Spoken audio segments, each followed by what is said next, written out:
Hello, I'm going to talk about market trends. Now, it's a, everyone wants to buy things which are going to go up in price. No one wants to buy things, particularly where the price is flat or is going to fall.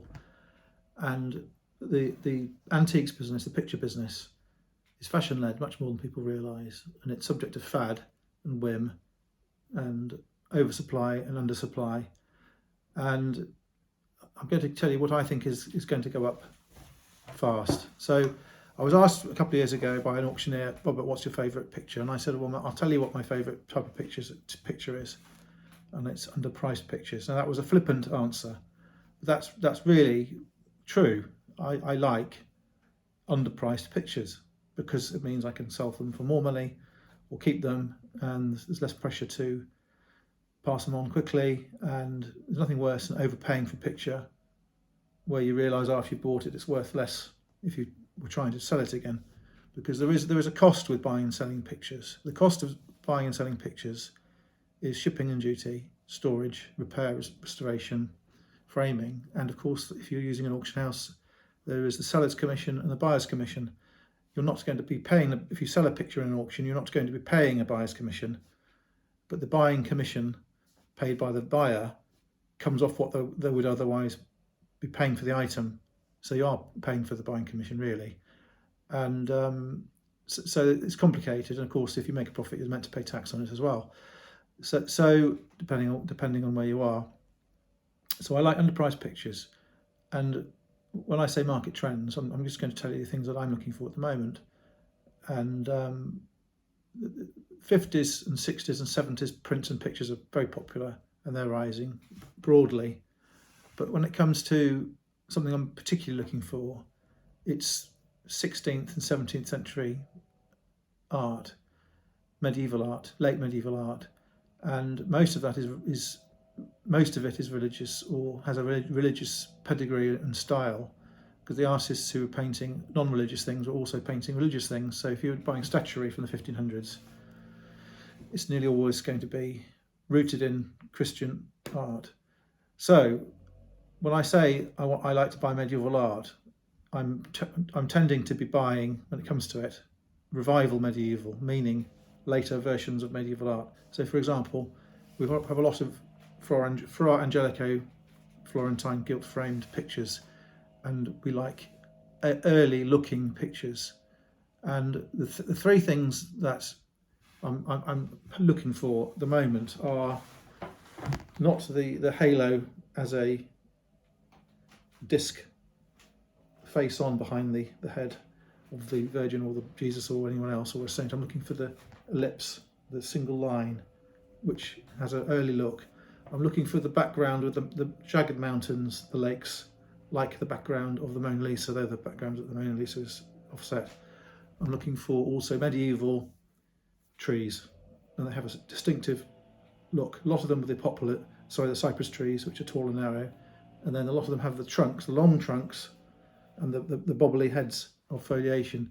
So there is a medieval look, and it can be a portrait, it can be a holy picture, it can be a part of an altar, and that is the look I'm looking for. And you have Italian medieval, you have French medieval, where the faces are different. You've got Spanish, where the skin is different, the hair is different. You've got medieval English, which is different again, all similar. And in generality, it's about the age and the style and the look. So apart from the copies of the actual medieval art, you've got the medieval style Victorian art. So for example, in England, when they were building the medieval revival buildings, the Houses of Parliament is a good example, they had to make the furnishings to go inside the medieval revival buildings. Cardiff Castle is another good example. So you'd have Gothic-ish looking things, candlesticks and candelabra, textiles, floor tiles, fire equipment, furniture, and pictures as well. And some of the medieval style pictures, though the style is medieval revival, they're slightly whimsical. So you'll have, for example, I'm thinking of things like William Blake. You'll have fanciful, imagined medieval scenes using medieval styles So there'll be medieval looking things, but there won't be copies of real medieval things, if you can understand what I'm saying. The same applies to furniture. You will get a medieval style dining room table, but it won't look like a medieval dining room table. Sorry, it won't be the same as a medieval dining room table or refectory table. It will have elements from the original. So I hope I'm not confusing you. So I think the medieval look is coming into fashion, and I think that all the pictures I've been looking at, trying to buy recently, which are medieval in style, gone much higher than normal, and I think there's not a lot of it around, and I think it's just decoratively superb, and it's been off the boil for so long, that those medieval pictures, that they sort of have, to me at least, they look fresh again, because everyone's been looking at other things for so long. If we turn the tables, what's not popular? The ship pictures are not popular. You have the American side-on ships, you have the French side-on ships, the Danish side-on ships, you have the English side-on ships. You have all the gouaches from the Mediterranean, where the side-on ships. You have the Chinese ones where they have the sails different way around. So they're not doing so well.